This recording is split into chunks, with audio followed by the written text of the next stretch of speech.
बायको, आता काय? नवरात्राची एकदम चमकतीयस. हो मग. गोडाचं काहीतरी कर ना सणाला. जांभूळ तयार आहे. अगं जांभळाचं झाड लावते काय? थांबा हो.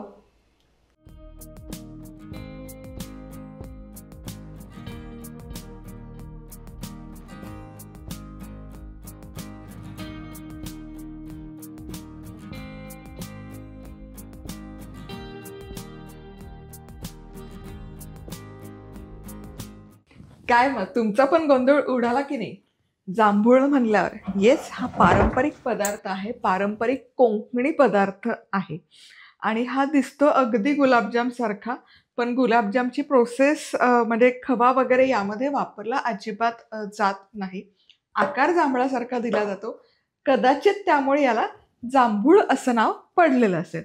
बरं, तुम्हाला याचा इतिहास माहिती असेल की याला जांभूळ नाव का पडलं, कसं पडलं, तर कमेंट करून नक्की कळवा.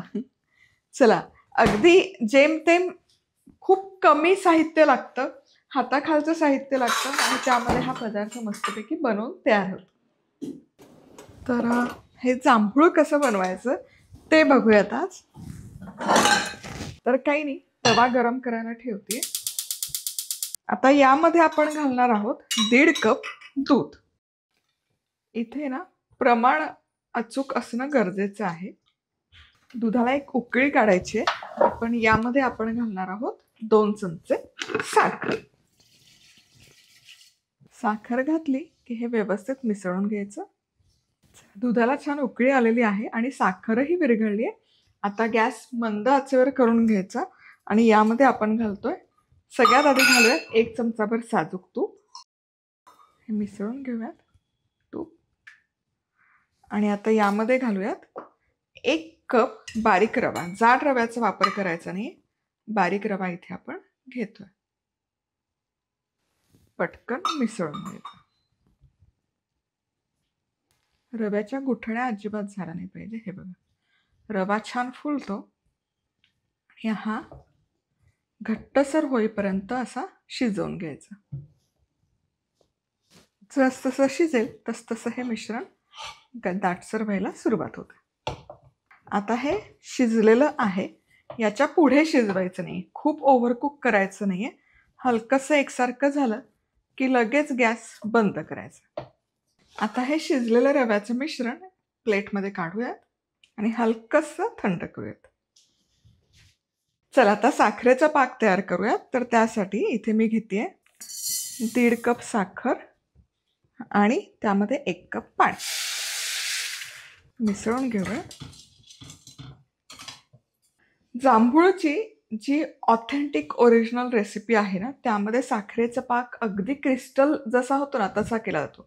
म्हणजे घट्ट पाक केला जातो आणि त्यामध्ये ते जांभूळ पूर्ण ते पाकाचं कोटिंग त्याला येतं, पांढरं असं कोटिंग येतं. पण आपण यामध्ये थोडंसं चेंज करून थोडंसं गुलाबजामच्याच रूपात याला ठेवणार आहोत. पण तुम्हाला ऑथेंटिक हवं असेल तर 1.5 कप साखर आहे, तर अगदी त्याला अर्धा कप पाणी टाका, दाटसर पाक करा आणि जेव्हा आपले जांभूळ बनवून तयार होतील तेव्हा त्यामध्ये एक 5 मिनिटं शिजवा, जेणेकरून ते साखरेचं पूर्ण कोटिंग त्याला येईल. तर साखर विरघळली आहे आणि पाकाला उकळी आली. आता गॅस मंद आचेवर करायचा आणि 5 मिनिटं हे शिजवून घेणार आहे.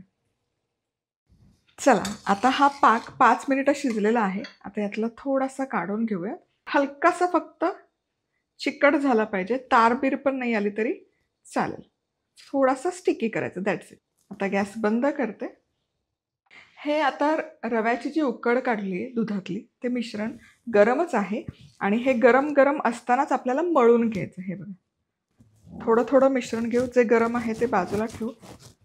मिश्रण थंड अजिबात करून नाही घ्यायचं. हे असं गरम असताना मळून घ्यायचं, जसं आपण उकडीचे मोदक करतो तसंच. आणि यातून लहान लहान गोळे तयार करायचे आणि याला असा जांभूळचा आकार द्यायचा.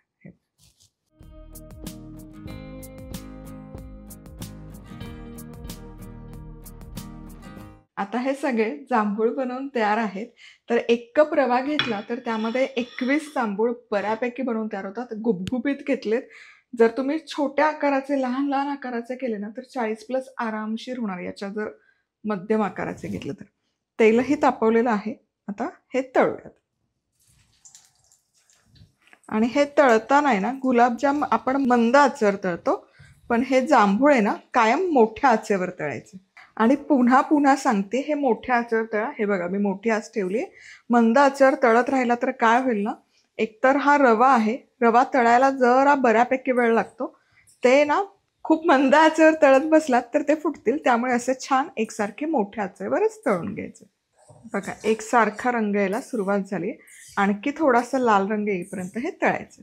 चला, हे छान तळून झालेले आहेत. एकसारखा रंग आलाय, बघू शकाल किती सुरेख रंग आलेला आहे. आता काढूयात. तेल पूर्ण निथळून घ्यायचं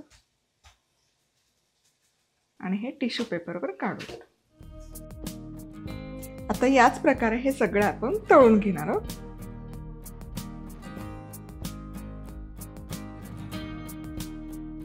आता हे तळलेले जांभूळ किंवा गुलाबजाम हलकेसे थंड झाले की पाकामध्ये घालूयात. पाक देखील इथे हलकासा गरम आहे. एकदम थंड पाकात नाही सोडायचे गरम जामून.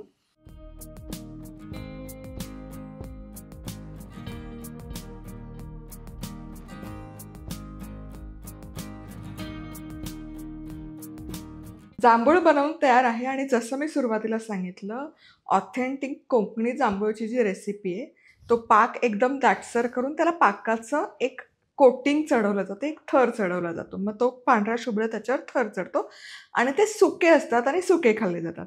पण त्यात थोडासा बदल करून मी हे पाकातलेच ठेवलेले आहेत आणि कमाल दिसतात, खूप सुंदर दिसतात. एक तासभरात ते मुरतात, लगोलग मुरून जातात. थोडा आणि मी फोडूनही दाखवणार आहेच. पण तुम्हाला जर पाकामध्ये कोटिंग करायचं असेल तर साखर बुडेल इतपतच पाणी टाकून घट्ट पाक करून त्यामध्ये हे तुम्ही छान कोट करून घेऊ शकता.